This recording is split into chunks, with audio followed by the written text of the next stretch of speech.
शिव शंकर कैलाशपति हर हर भोलेनाथ, दानियों के दानी हैं भक्तों के हैं साथ। कैसे पड़ा भंडारी का गंगाधारी नाम, आओ भक्तों सुनते हैं पावन कथा महान। शिव शंकर भगवान कोटि कोटि प्रणाम, शिव शंकर भगवान कोटि कोटि प्रणाम।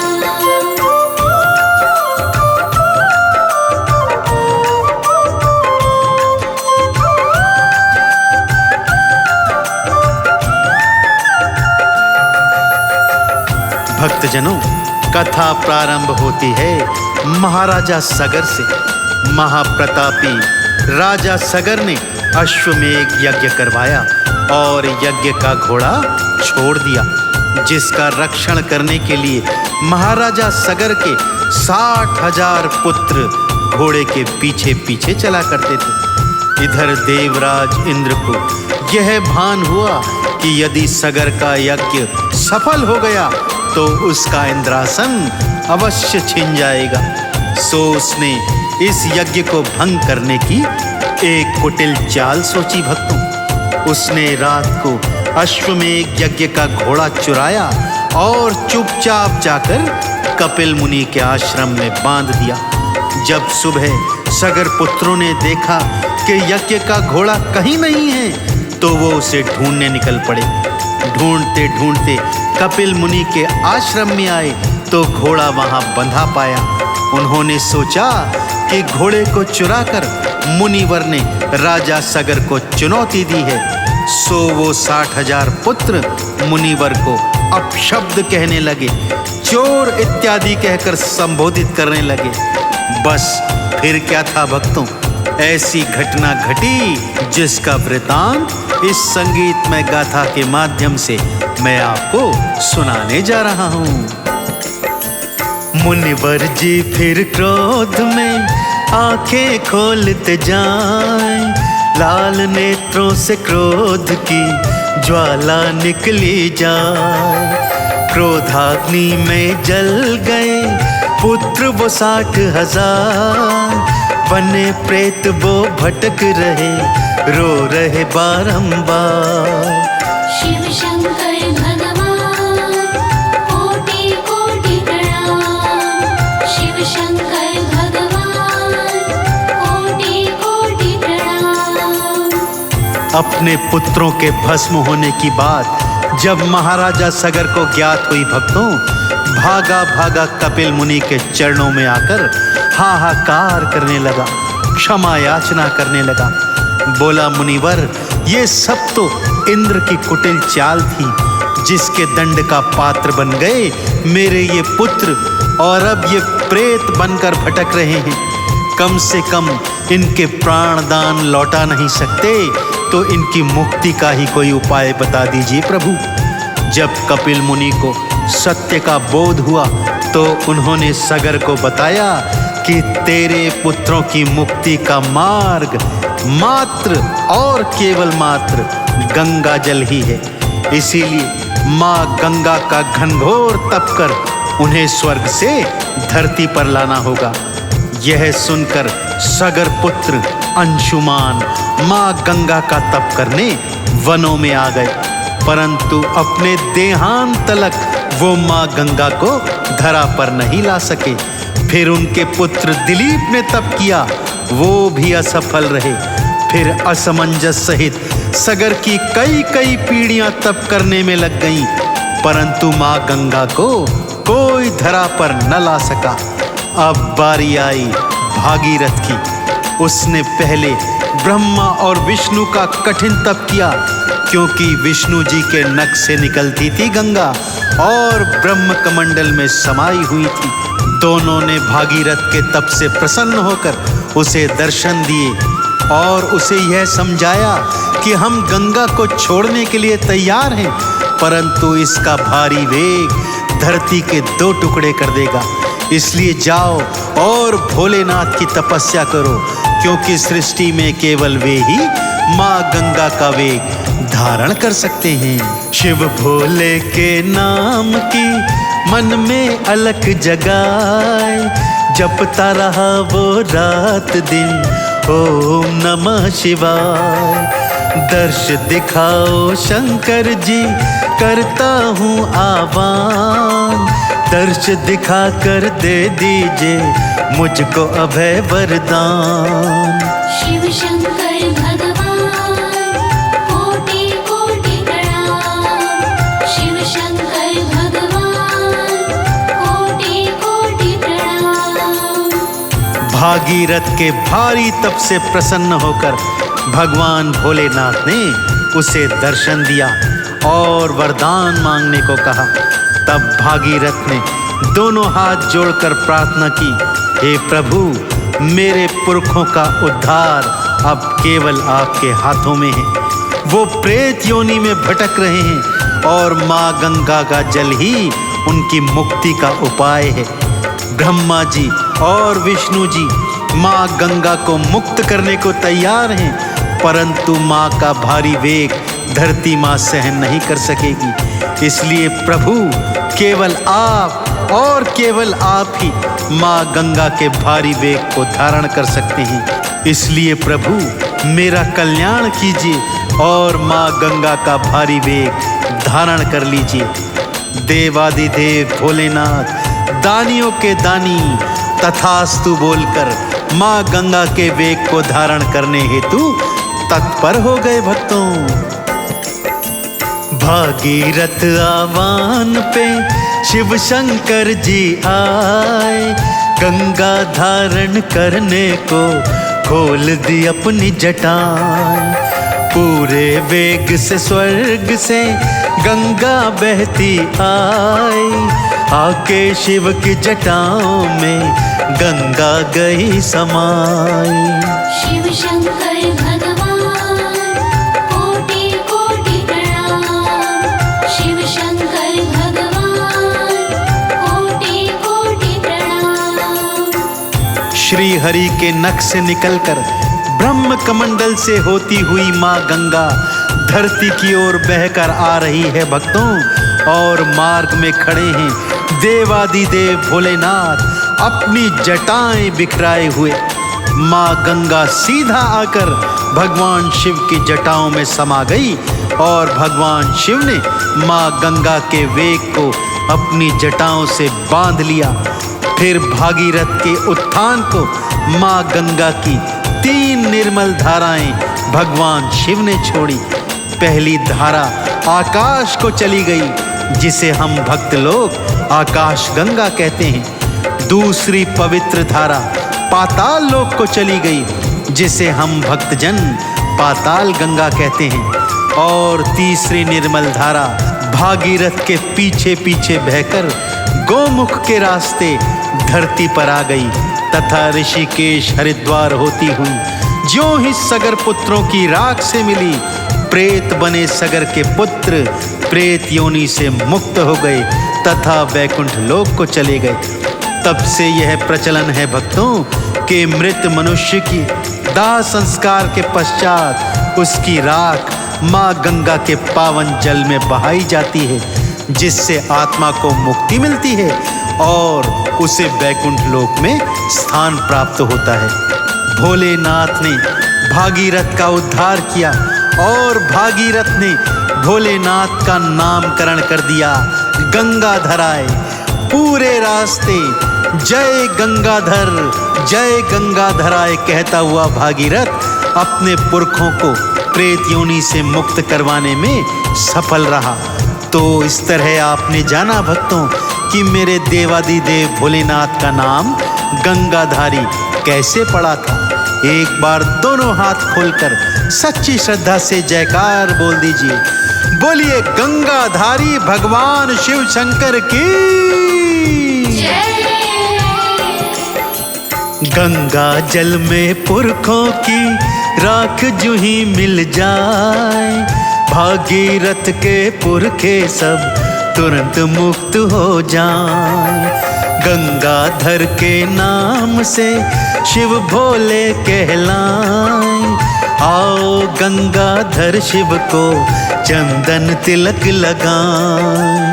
शिव शंकर भगवान कोटि कोटि प्रणाम। शिव शंकर भगवान कोटि कोटि प्रणाम।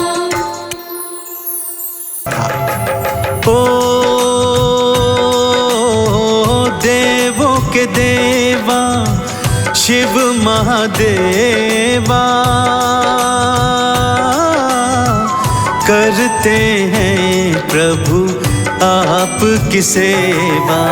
असुरों को भी दे वरदान। आशुतोष शिव तुम्हें प्रणाम। ओ महिषासुर की अद्भुत गाथा,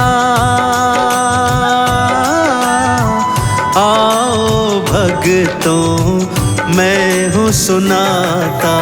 सुन लीजिए घर करके ध्यान।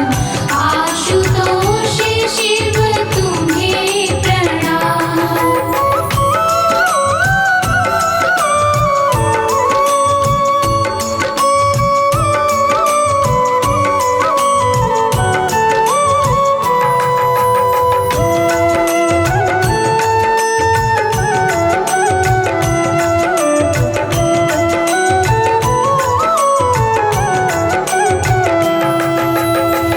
कथा कुछ इस प्रकार से है भक्तों। महाबली राक्षस था भस्मासुर।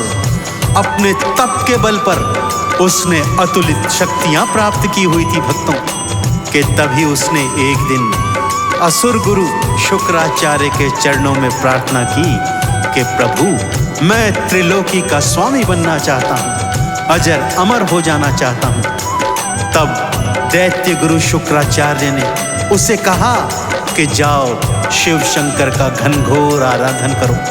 केवल सृष्टि में एकमात्र वही हैं जो तुम्हें यह वरदान दे सकते हैं। यह सुनकर भस्मासुर ने भगवान भोले शंकर की घनघोर तपस्या प्रारंभ कर दी भक्तों।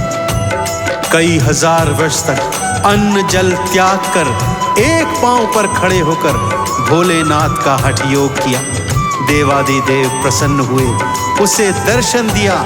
तब असुर भोलेनाथ के चरणों में गिरकर क्या वरदान मांग रहा है, आइए श्रवण करते हैं भक्तों। ओ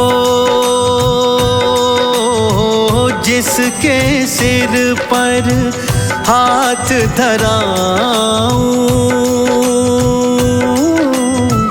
भस्म उसे तत्काल कराऊं।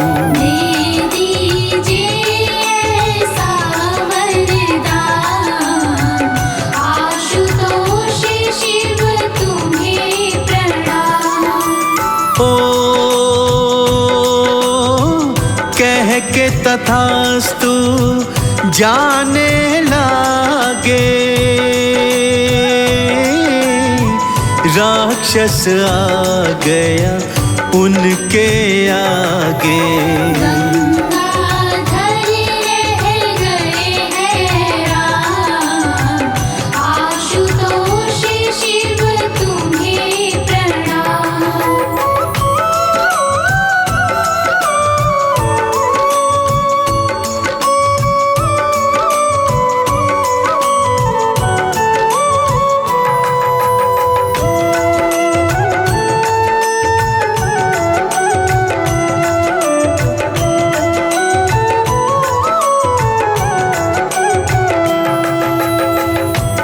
राक्षस को अपने सन्मुख देखकर गंगाधारी भोलेनाथ हैरान हो गए और उससे कारण पूछने लगे।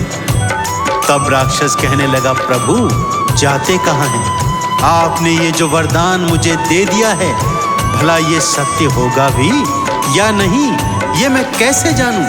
सो मैंने निर्णय ले लिया है कि मैं आप ही के सर पर सर्वप्रथम हाथ रखूंगा। यदि आप भस्म हो गए तो मैं मान लूंगा कि आपके वरदान में शक्ति है, और यदि नहीं हुए तो मैं मान लूंगा कि आपने मुझे असत्य वरदान दिया है। भला भोलेनाथ का वरदान भी कभी असत्य हो सकता है भक्तों?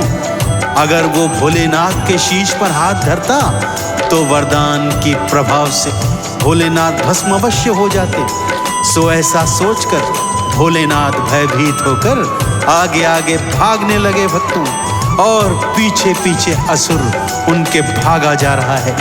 भागते भागते भोलेनाथ वैकुंठ लोक में आ गए, जहां पर श्री हरि शेष की शैया पर योग निद्रा में है। भगवान भोलेनाथ विष्णु जी का आह्वान करते हुए उनसे क्या प्रार्थना कर रहे हैं, आइए सुनते हैं। ओ श्री हरि विष्णु रक्षा कीजिए, प्राणों का संकट हर लीजिए। करता हूँ मैं तो आह्वान, आशुतोष शिव तुम्हें प्रणाम।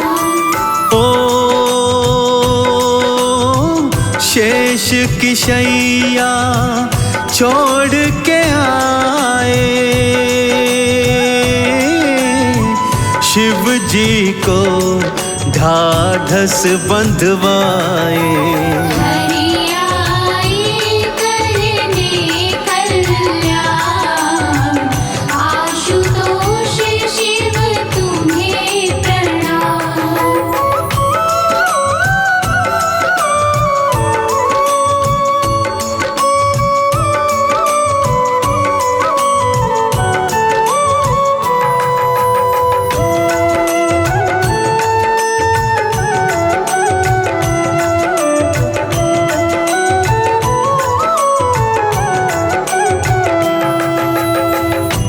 भोलेनाथ की प्रार्थना पर श्री हरि विष्णु ने अपनी योग निद्रा को त्यागा और शेष की शैया छोड़कर भोलेनाथ के सन्मुख आ गए। उन्हें ढांढस बंधवाया। हे भोलेनाथ, आप कृपा कर हाहाकार न मचाइए। आप सचमुच ही भोलेनाथ हैं प्रभु। आप ऐसा वरदान दे देते हैं जिसके पश्चात स्वयं आपके प्राणों पर ही संकट आ जाता है। कोई बात नहीं, मैं इसका कुछ उपाय करता हूँ। और श्री हरि विष्णु ने उपाय सोचा भक्तों। तुरंत मोहिनी का स्वरूप धरा और असुर के सन्मुख पहुंच गए। असुर सुंदरता के पुजारी होते हैं भक्तों। सो मोहिनी को देखकर असुर का मन डामाडोल हो गया और वो उससे विवाह करने को उद्यत हो गया। तब मोहिनी ने यह शर्त रखी कि जैसे जैसे मैं नृत्य करती हूँ, यदि तू वैसे वैसे नृत्य कर सके तो मैं तुझसे विवाह अवश्य कर लूंगी। अब मोहिनी अपनी ताल पर असुर को ताता थैया नचा रही हैं और होनी क्या खेल रच रही है, ध्यान से सुनिए भक्तों। ओ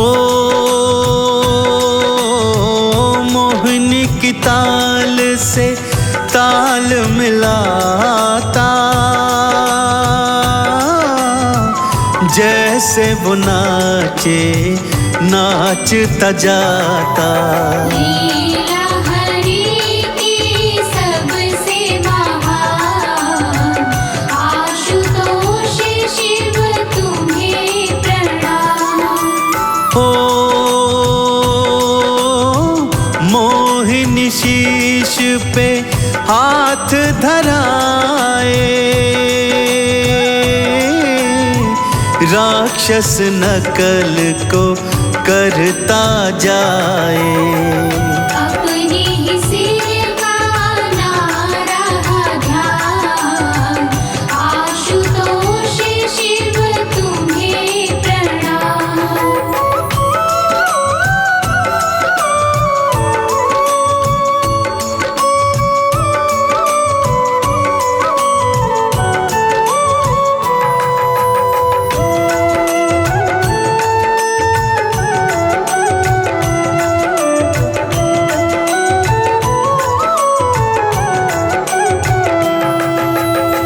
नाचते नाचते मोहिनी ने अपने ही सिर पर हाथ रख दिया भक्तों, और असुर मोहिनी के सौंदर्य में मंत्रमुग्ध होकर ये भूल गया कि वो जिसके सिर पर हाथ रखेगा वो भस्म हो जाएगा। मोहिनी का अनुसरण करते करते उसने अपना ही हाथ स्वयं के शीश पर रख दिया भक्तों, और भगवान शिव के वरदान के प्रताप से उसी क्षण तत्काल भस्म हो गया। इस तरह भगवान श्री हरि विष्णु ने मोहिनी का स्वरूप धरकर भोलेनाथ के प्राणों की रक्षा करी। जैसे ही असुर का अंत हुआ भक्तों, भगवान भोले शंकर ने श्री हरि विष्णु के मोहिनी स्वरूप को शीश नवाया और उन्मुक्त कंठ से उनके नाम का गुणगान किया। तो इस तरह श्री हरि विष्णु के मोहिनी स्वरूप ने भोलेनाथ के प्राणों की रक्षा करी। तो आपने सुना भक्तों, कैसे मेरे भोलेनाथ इतने भोले भाले हैं कि असुरों को भी वर दे देते हैं और स्वयं के प्राण भी संकट में डाल देते हैं। ऐसे भोले भंडारी की पावन महिमा का मन में ध्यान रमाते हुए मेरे साथ उन्मुक्त कंठ से बोलिए, बोलिए शंकर भगवान की। ओ स्वयं के शीश पे हाथ धराए, राक्षस स्वयं ही भस्म हो जाए। विष्णु के हाथों हुआ निर्वाण, आशुतोष शिव तुम्हें प्रणाम। ओ शिव जी जय जय कार लगाए, हरि को चंदन तिलक लगाए।